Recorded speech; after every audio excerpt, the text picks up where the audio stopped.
আসসালামু আলাইকুম সবাইকে। ঘুষ নিলেই শাস্তি, জানেন কি দণ্ডবিধির ধারা 161 সম্পর্কে?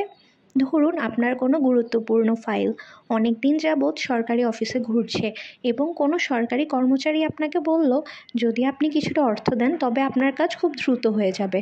বন্ধুরা, এটিই হচ্ছে ঘুষ। দণ্ডবিধির ধারা 161 বলা আছে, যদি কোনো সরকারি কর্মচারী আপনার থেকে কোনো কাজের বিনিময়ে কোনো ধরনের ঘুষ নেয় তবে কিন্তু সে অপরাধী। ঘুষ বলতে যে কোনো অর্থ বা যে কোনো উপহারও হতে পারে।